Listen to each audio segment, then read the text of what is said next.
যি দেখিছো তাকেই সেই কোৱা হৈছে। ক্ষমান্তজনে অধৰ্মক জানো ক্ষমা নকৰিব প্ৰভু? পিছে প্ৰভু যি কৰা হ'ল সেয়া জানো উচিত হ'ল? ইয়াত উচিত অনুষ্ঠিতৰে প্ৰশ্ন নাই যিহকে বিষয়ে আমি তাকে নাৰায়ণ প্ৰভু। মহাসমুদ্ৰ মন্থনৰ পাছত অসুৰ যে অমৃত বিচৰা নাছিলে বুলি আপুনি কেনেকৈ জানে? যদি অমৃতে বিচাৰিছিলে তেনেহলে আমাৰ নাৰায়ণ নাৰায়ণ ঈশ্বৰে যদি মোহিনী ৰূপত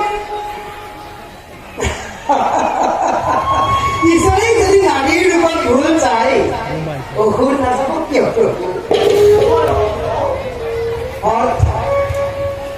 অৰ্থ অতিকে পৰিষ্কাৰ কৰি শুনক আপুনি মোহিনী ৰূপ ধৰাৰ পৰিৱৰ্তে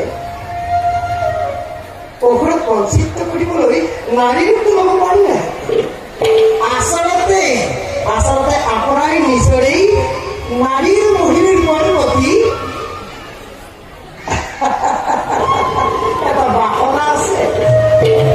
আচলতে কথা নহয় আমাৰ উদ্দেশ্য বেলেগে।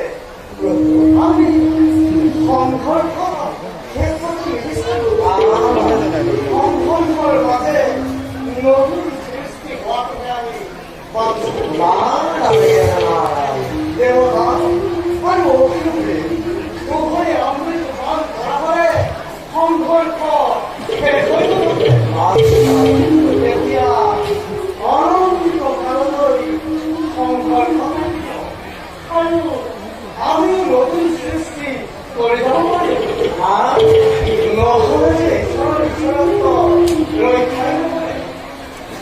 পিছে প্ৰভু আপোনাৰ মোহিনী ৰূপে কেৱল অসুৰকে মোহিলে, দেৱতাসকলক কিন্তু স্পৰ্শই কৰিব নোৱাৰিলে।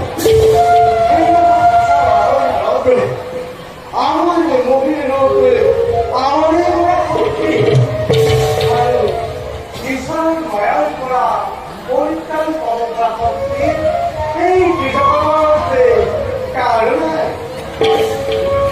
দেৱাদিদেৱ মহাদেৱৰো নাই প্ৰভু। ইচ্ছা কৰিলে তুমি প্ৰমাণ চাব পাৰা। নাৰায়ণ তেন্তে সেয়ে হওক প্ৰভু।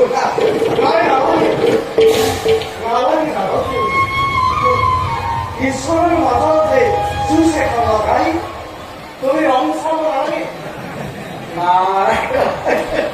নাৰদৰটো কামেই সেয়া নাৰদৰটো কামেই সেয়া। হে প্ৰভু আপোনাৰ উদ্দেশ্য মহান। কৰ্তব্য বিশ্বব্যাপক। কি সাধ্য আছে আপোনাৰ লীলা বুজিবৰ এনেকে নাৰদৰ? বাৰু হে প্ৰভু আপোনাৰ চৰণৰ